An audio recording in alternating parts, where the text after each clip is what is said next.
Bismillahirrahmanirrahim. Assalamualaikum warahmatullahi wabarakatuh. Waalaikumsalam warahmatullahi wabarakatuh. Alhamdulillahirrahmanirrahim. Gimana kabar teman-teman semua? Sahabat penggiat wakaf semua, alhamdulillah. Teman-teman semua yang dirahmati Allah, alhamdulillah pada kesempatan kali ini, insya Allah kita kedatangan tamu yang sangat spesial sekali. Setelah video sebelumnya, kita membahas ya terkait dengan perkembangan wakaf produktif ya yang disampaikan langsung oleh praktisi wakaf ya, Nazir Wakaf.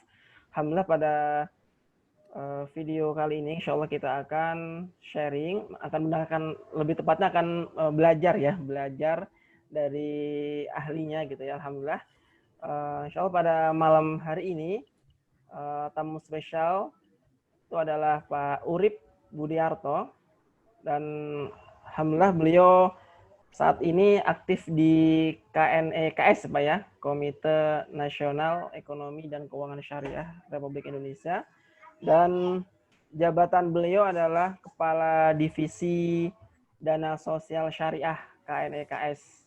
Alhamdulillah, Masya Allah, suatu kehormatan sekali ini channel saya diisi oleh orang yang sangat penting ya terkait dengan kebijakan-kebijakan. Alhamdulillah, Masya Allah. Pak Urip, gimana kabarnya Pak? Sehat Pak? Alhamdulillah. Alhamdulillah. Assalamualaikum Mas Maza. Sehat-sehat ya Mas ya? Alhamdulillah, amin. Wassalamualaikum warahmatullahi wabarakatuh. Alhamdulillah sehat Pak Urip. Baik Pak, nanti insya Allah ada beberapa pertanyaan yang mungkin akan saya coba sampaikan. Nanti mungkin Pak Urip bisa sharing gitu ya. Dan teman-teman juga yang menyaksikan video ini bersama-sama nanti kita akan mendengarkan ilmu gitu ya dari Pak Urip Budiarto. Baik, begini Pak, yang pertama karena saya lebih fokus sebenarnya ke wakaf ya, dan alhamdulillah Pak Urip juga di KNEKS sangat erat sekali ini dengan dana sosial syariah ya. Mungkin termasuk di dalamnya adalah wakaf gitu. Nah, pertanyaannya, menurut Pak Urip sendiri, bagaimana perkembangan dana sosial syariah ya, khususnya wakaf gitu Pak di Indonesia sampai saat ini Pak? Ya, kalau bicara perkembangan, alhamdulillah ya, kita harus salut lah dengan seluruh pegiat-pegiat zakat dan wakaf ya di Indonesia ini, baik teman-teman di Badan Wakaf Indonesia maupun di Badan Amil Zakat Nasional, serta kalau di zakat ada lembaga amil zakat gitu, kan kalau di wakaf juga Nazir.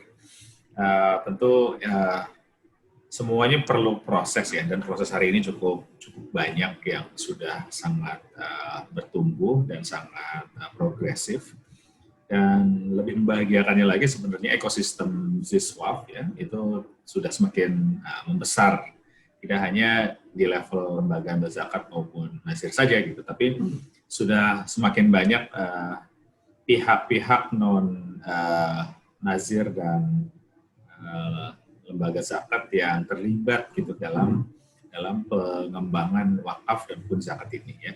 Dan berikutnya kalau saya fokus ke wakaf, hari ini kalau bicara wakaf maka tentu kita nggak bisa lepaskan peran misalnya perkembangan dari wakaf produktif ya. Nah, wakaf produktif ini sudah semakin banyak yang mulai mengedukasi dan tentu juga terlibat secara aktif. Dan misalnya di sektor keuangan kita bisa melihat bahwa LKS PWU, Lembaga Keuangan Syariah Penerima Wakaf Uang, yaitu Bank Syariah misalnya Mas Faza, itu sudah mulai sangat aktif untuk mengedukasi wakaf di Indonesia. Jadi kalau misalnya ambil contoh BNI Syariah, dia punya platform namanya Wakaf Hasanah ya. Dan kemudian kalau di di Bank Syariah Mandiri misalnya, dia punya platform Jadi Berkah misalnya. Plus juga menu-menu di mobile banking BNI Syariah, mungkin BSM lah mungkin ya, Syariah Mandiri misalnya, itu menu zakat, infak, sedekah, dan terutama juga wakaf juga sudah mulai diedukasi. Di teman-teman asuransi sekarang sudah mulai menggiatkan blending antara wakaf dan juga asuransi, sehingga ada fatwa juga muncul dengan desakan ini, ada wakaf manfaat asuransi dan wakaf nilai tunai asuransi. Sehingga juga sudah mulai ibaratnya terintegrasi gitu ya, pengembangan produk asuransi dengan wakaf. Nah, kemudian juga di level sekuritas itu juga ada saham wakaf ya, wakaf saham. Kemudian di sektor pemerintahan juga mulai masuk ke ranah wakaf lebih dalam. Pemerintah melalui Kementerian Keuangan berkolaborasi dengan BWI ya, BWI bekerjasama dengan Kementerian Keuangan itu kemudian meluncurkan cash wakaf link sukuk. Jadi wakaf uang berjangka yang ditempatkan di investasi sukuk, misalnya gitu. Yang hasil dari sukuknya itu nanti diteruskan buat program-program sosial oleh nazirnya. Nah, ini menjadi menarik sebenarnya. Nah, kedepannya tentu perlu pengembangan lebih lanjut dan kami di KNKS yang tugasnya mengkoordinasi, arrange gitu ya, mengharmonisasi lah semua inisiatif kebaikan ini di bidang wakaf terutama supaya bisa sejalan, searah dan saling melengkapi sehingga ekosistemnya bertumbuh secara signifikan. PR kita tetap di literasi dan edukasi masyarakat supaya wakaf ini semakin dikenal, tidak hanya 3M, makam, madrasah dan masjid gitu ya. Tapi juga yang sektor produktif. Teman-teman di Nazir juga sudah mulai punya proyek-proyek bagus. Global Wakaf punya program sumur plus bisnis-bisnis sosial berbasis wakaf. Ada rumah sakit juga misalnya Dompet Duafa, ya, rumah sakit wakaf. Kemudian teman-teman Sinergi Foundation punya rumah makan berbasis wakaf, gitu. Makam berbasis wakaf yang lebih advance, tidak sekedar makam biasa. Firdaus Memorial Park misalnya seperti itu. Jadi menarik sih sebenarnya. Dan mungkin ke depan ini wakaf akan semakin progresif juga ke depannya, apalagi dengan teknologi yang sudah semakin mudah untuk diimplementasikan dan membangun edukasi yang cukup signifikan. Sekilas itu sih kalau perkembangan wakaf Indonesia, jadi positif dan progresif, insya Allah sangat baik ya ke depannya. Itu Mas. Baik, berarti memang ini Pak ya, insya Allah kita masih punya harapan ya, optimis terkait dengan wakaf. Kalau ini Pak berkaitan dengan potensi, misalnya kalau di kalangan akademisi gitu ya, atau di seminar-seminar wakaf itu sering disampaikan terkait dengan potensi wakaf gitu. Nah, bagaimana Pak Urip sendiri melihat gitu ya potensi yang sangat besar gitu, kemudian agar bisa dioptimalkan. Nah, mungkin dari kacamata pandangan gitu ya, dari pandangan Pak Urip sebagai kepala divisi di KNKS gitu Pak ya. Iya, memang kalau bicara potensi tentu menarik ya, karena Indonesia kan negara yang 80% Muslim. Sehingga kalau kemudian kita bicara potensi ya pasti besar. Nah, bagaimana kemudian membuat potensi yang besar ini tereksekusi menjadi sebuah kenyataan gitu. Kalau kami di KNKS melihatnya sebenarnya baik di zakat maupun wakaf itu mencoba untuk mendorong penguatan di 3 aspek. Satu di aspek ini Mas Fajar, mengenai regulasi dan tata kelola. Jadi kalau kita mau meningkatkan, maka mungkin juga harus mulai dari bagaimana regulasinya ini kita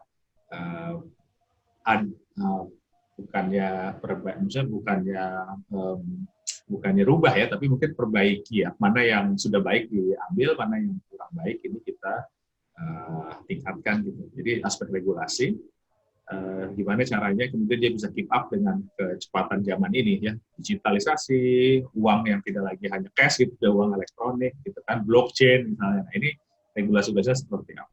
Terus juga mungkin tata kelola. Nah, tata kelola ini yang kluster pertama, regulasi tata kelola dari sisi otoritasnya, BWI dan Kemenak, terus kemudian tata kelola si nazirnya, gimana nazir profesional, meskipun kita paham bahwa nazir juga banyak nazir sifatnya nazir masjid, nazir pesantren gitu ya. Ini yang berikutnya, tapi kita perlu juga kembangkan nazir-nazir yang profesional dan bagaimana tata kelola, pelaporan, kompetensi, kemudian juga kapasitas organisasi dan seterusnya, ya, kepatuhan. Nah, ini yang pertama. Yang kedua, kita bicara mengenai digitalisasi. Digitalisasi ini bicara juga mengenai bagaimana cara menghimpun secara digital, gimana mengelola wakaf secara digital, gimana menyalurkan wakaf juga itu sudah terkoneksi dengan digital. Sehingga bisnis prosesnya itu bisa di-tracking seoptimal mungkin dan lebih transparan. Lalu juga dengan digitalisasi yang baik, maka nanti akan ada tercipta satu database yang masih lebih memungkinkan untuk diintegrasi. Kalau dia bisa lebih diintegrasi, insya Allah kita punya data wakaf nasional yang lebih apa ibaratnya, lebih besar gitu untuk kita bisa jadikan sebuah public expose sehingga kemudian masyarakat lebih tergugah untuk berwakaf dan kemudian juga transparansinya lebih baik. Ya, jadi integrasi data tingkat nasional. Nah, yang ketiga baru inovasi. Inovasi ini terkait juga dengan inovasi bagaimana meningkatkan literasi dan inklusi atau partisipasi, kemudian inovasi gimana cara menghimpun yang lebih masif gitu ya. Kemudian bagaimana inovasi juga dalam konteks pembiayaan aset wakaf.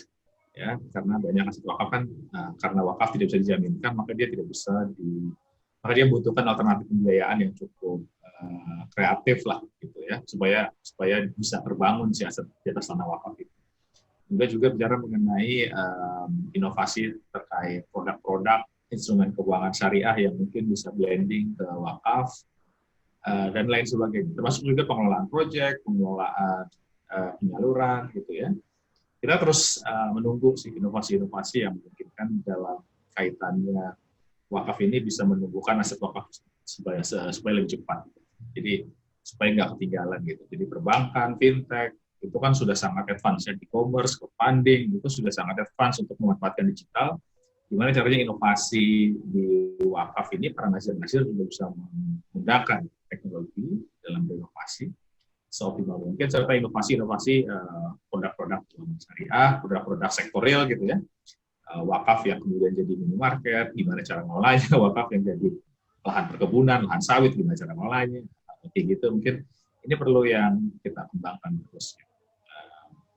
Jadi tiga aspek itu, ya, regulasi tata kelola, kemudian digitalisasi dan integrasi data nasional, serta inovasi penumbuhan aset wakaf baru. Nah, ini ikhtiar kita untuk mewujudkan si potensi tadi, karena pada akhirnya dia potensi yang memang harus dikejar gitu. Selama potensinya belum 100% ya masih banyak ruang yang bisa kita lakukan. Ini kan salah satunya nih, ngobrol dengan Mas Fazil, salah satu juga bagian dari saya membangun itu. Semoga yang nonton 1 juta views ya. Amin, Masya Allah. Minta bantuan Pak Urip untuk ini. Iya. Tapi saya belum punya akun YouTube ya. Akun sosial media Pak Urip insya Allah ya. Iya, nanti saya share ya. Oke, insya Allah. Menarik sekali Pak Urip ya. Tadi ya berbicara masalah literasi, potensi wakaf sangat besar gitu. Nah, salah satu juga ya mungkin yang bisa mendukung potensi ini bisa maksimal itu yang berkaitan dengan kompetensi nazir gitu Pak ya. Jadi mungkin dari Pak Urip sendiri di KNKS gitu ya, apakah sudah atau mungkin sudah berbicara dengan BWI gitu ya, apakah ada rumusan-rumusan terkait dengan kompetensi bagi seorang nazir gitu Pak? Oke, sebenarnya kalau bicara kompetensi kan ada proyek nasional yang bernama SKKNI Wakaf ya, Sertifikat Kompetensi Kerja Nasional Indonesia untuk nazir wakaf. Nah ini tahapannya sudah tahap formulasi dan siap untuk diajukan ke Kementerian Tenaga Kerja, gitu. Nah kalau kemudian SKKNI ini sudah disahkan, maka sebenarnya kita punya acuan untuk membuat sebuah kurikulum, atau mungkin siapapun di luar sana kalau dia mau merasa sebagai nazir yang profesional itu hal-hal apa aja sih yang harus saya kuasai gitu. Nah di situ sudah ada. Meskipun kemudian tanpa itu pun sebenarnya kalau siapapun yang ingin jadi nazir maka ya dia bisa belajar untuk menjadi nazir yang profesional.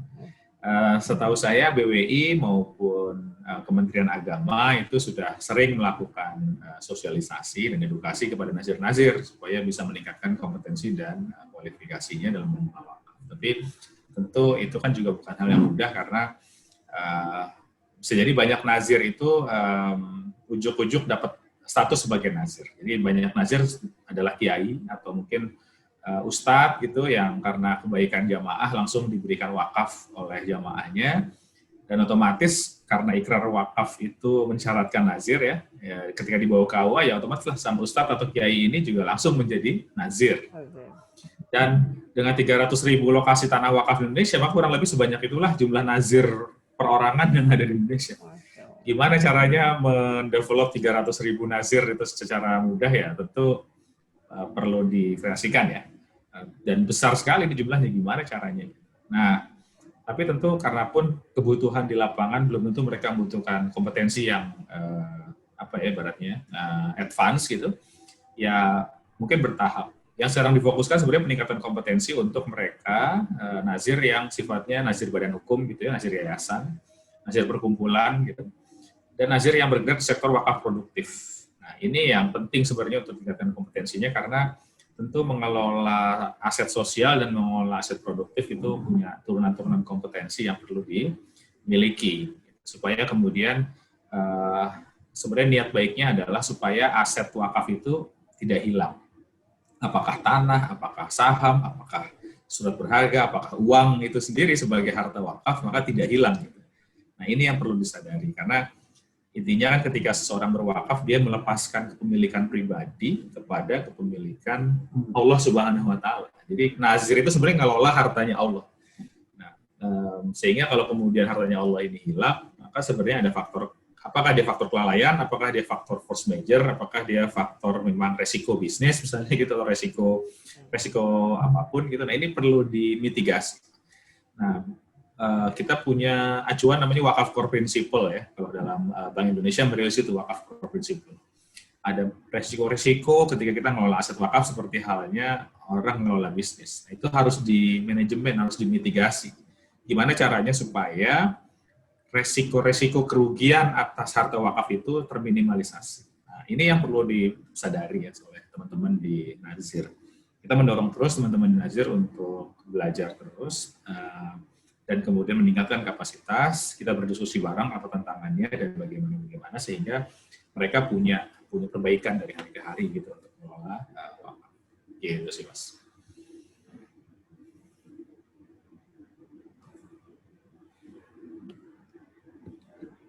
Baik.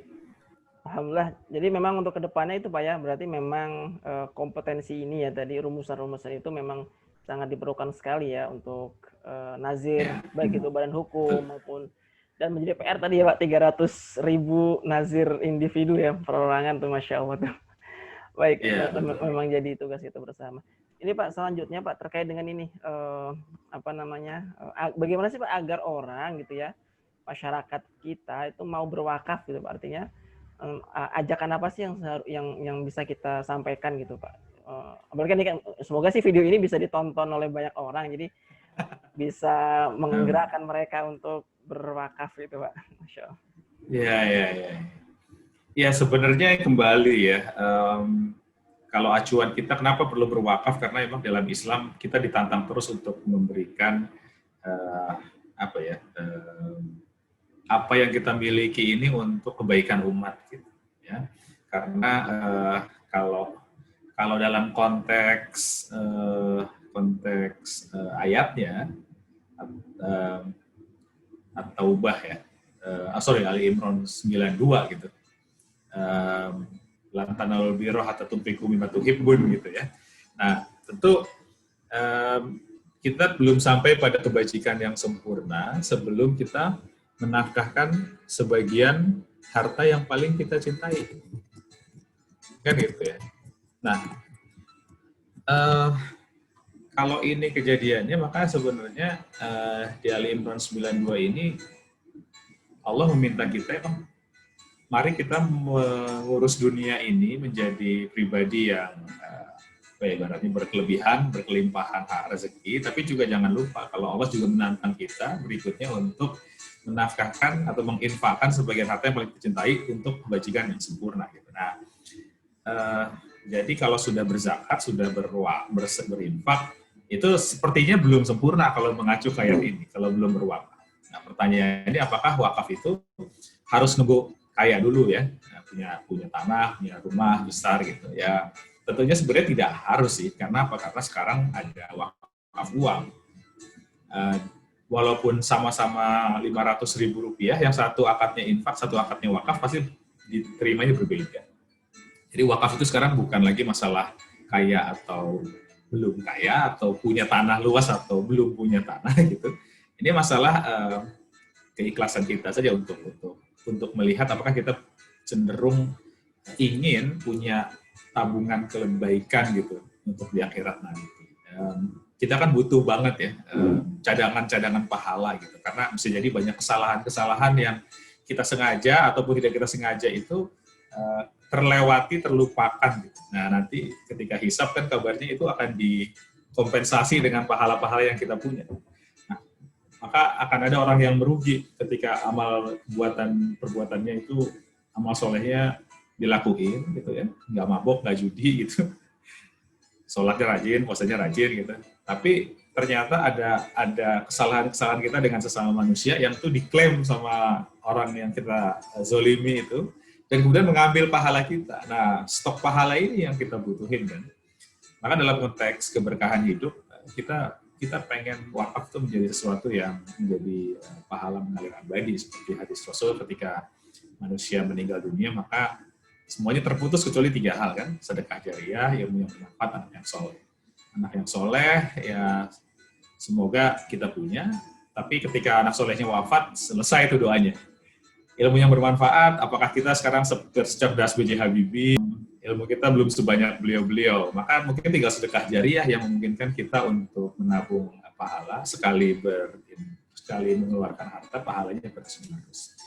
Nah, jadi kalau menurut saya ya kembalikan ke rekan-rekan semua bahwa Islam itu menggariskan ibadah harta itu tidak hanya sekedar zakat dan infak, tapi juga ada kaidah wakaf. Di mana kaidah wakaf ini yang akan membuat kita punya deposito seumur mati, gitu. Bukan deposito seumur hidup. Kalau deposito seumur hidup berarti pahalanya cuma sampai kita meninggal. Ini deposito seumur mati, jadi kita sudah mati pun ada bagi hasil ya, ada timbal hasil dari deposito ini seterusnya. Nah, sehingga walaupun kita sudah menutup mata, akan ada aliran abadi keberkahan yang kembali kepada kita. Kalaupun kemudian kita ingin keberkahan ini juga dirasakan oleh ahli waris kita, bisa jadi juga. Karena nanti ahli waris kita yang akan memperoleh kebaikan-kebaikan, keberkahan. Bisa jadi juga. Jadi seperti itu. Nah, berikutnya juga kalau secara ekonomi, wakaf kan membangun aset umat. Semakin besar aset umat, semakin besar kemampuan dana ini untuk membangun keberkahan kepada mereka yang kurang mampu. Jadi misalnya hari ini misalnya apa ya, dana haji itu kan sekarang ada sekitar 130-an triliun. Ya. Dengan 130 triliun itu, dana haji bisa mensubsidi 200.000 jamaah berangkat haji hanya bayar setengahnya, karena haji itu kan harusnya sekitar 70 jutaan perhitungan kasarnya. Tapi yang dibayar oleh masyarakat hanya 35 juta. Jadi ada 35 juta subsidi. Itu diambil dari mana? Dari dana abadi yang ada di BPKH. Bukan dana abadi ya. Setoran jamaah yang belum terpakai kan sebenarnya begitu. Dari antrian waiting list itu. Nah, jadi kalau kita punya dana besar 130 triliun, itu hasilnya itu bisa buat sebermanfaat itu 200.000 tersubsidi. Kalau kita punya, kalau BPKH punya 130 triliun, dan ternyata kemudian kita bisa membangun sebuah modal wakaf yang nilainya sama, 130 triliun juga, gitu ya. Maka sebenarnya nilai imbal hasil itu akan sekitar 8-9 triliun per tahun ya, untuk pengelolaan umat. Ya. Padahal kemarin kita bikin jalan tol aja cuma 12 triliun. Ya. Itu baru dari imbal hasilnya aja tuh kita udah bisa punya 60% saham Jasa Marga yang kemarin baru rilis tol terbarunya gitu. Nah, hal-hal kayak gitu sih yang tentu menarik untuk kita kembangkan ya dari sisi ekonomi. Belum lagi nanti keberpihakan kita terhadap perekonomian UMKM, produk-produk industri halal gitu ya, sentra kawasan industri halal. Ini kalau misalnya ketersediaan dana wakaf besar, maka tentu bisa membiayai proyek-proyek yang sifatnya penting buat penumbuhan industri ekonomi dan keuangan syariah di Indonesia. Gitu. Jadi membangun ekosistem keberkahan yang lebih berkelanjutan dari sisi manusianya, dari sisi individu, dari sisi kitanya, dan kemudian juga dari sisi ekonominya. Dan ini adalah keberkahan yang Allah gariskan melalui wakaf, melalui sebuah proses menyerahkan harta pribadi kepada umat. Tapi sebenarnya yang diserahkan hartanya. Tapi secara esensi kepemilikan dia nggak berpindah dari kita. Esensi keberkahan itu cuma tetap milik kita.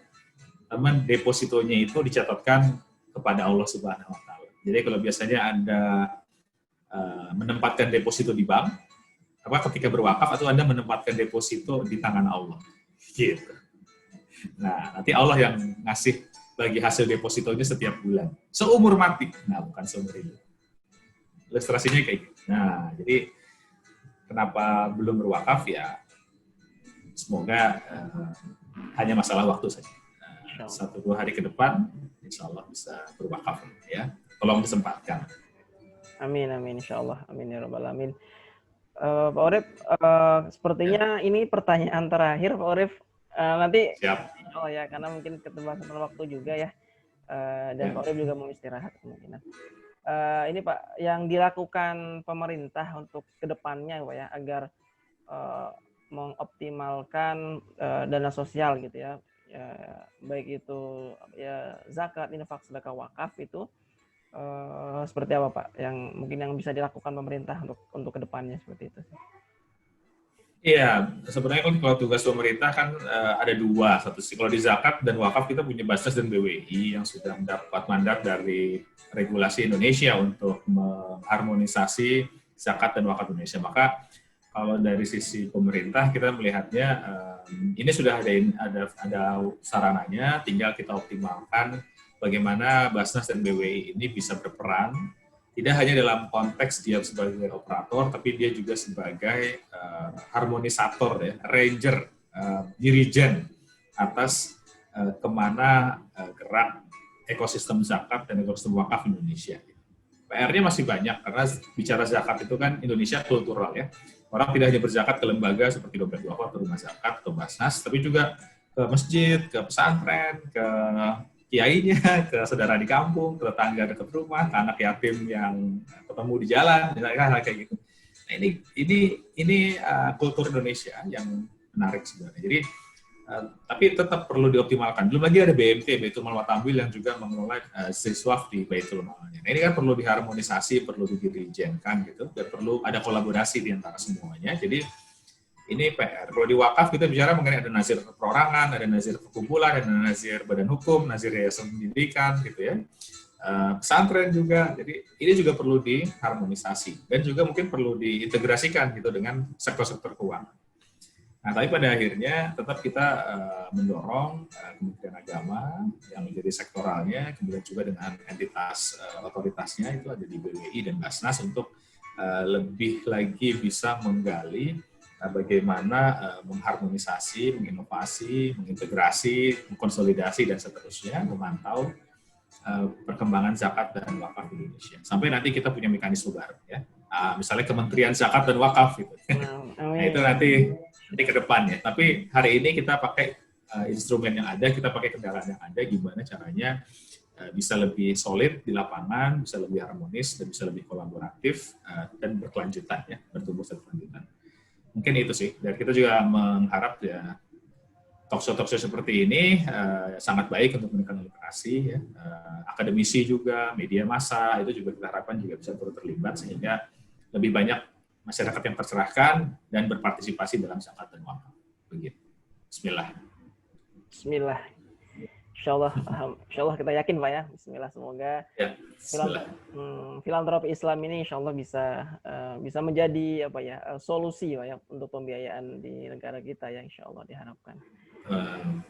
Sebenarnya bukan solusi buat pembiayaan, solusi untuk mendukung pengentasan kemiskinan dan peningkatan kesejahteraan. Amin. Pengurangan ketimpangan juga. Amin. Sebenarnya di situ sih. Karena kalau ibaratnya membiayai negara itu dari pajak kan. Kalau ini mendukung kemaslahatan umum sebenarnya, kalau zakat sedekah wakaf. Baik. Insya Allah, alhamdulillah. Baik, teman-teman semua, terima kasih Pak Urip atas waktunya. Terima kasih. Semoga ilmunya bermanfaat yang disampaikan Pak Urip. Dan kita semua, teman-teman semua yang menyaksikan video ini bisa mengambil manfaat dan bisa men-share gitu ya ke keluarganya, ke teman-teman yang lain, sehingga gerakan wakaf ini ya dan ziswaf pada umumnya bisa terus gitu ya di Indonesia, insya Allah. Baik teman-teman semua, terima kasih atas kesempatan Pak Urip juga, teman-teman semua yang juga sudah menyaksikan video ini. Kurang dan lebihnya mohon maaf. Kemudian juga insya Allah kita akan ketemu lagi di kesempatan berikutnya. Baik, terima kasih. Saya akhiri. Assalamualaikum warahmatullahi wabarakatuh.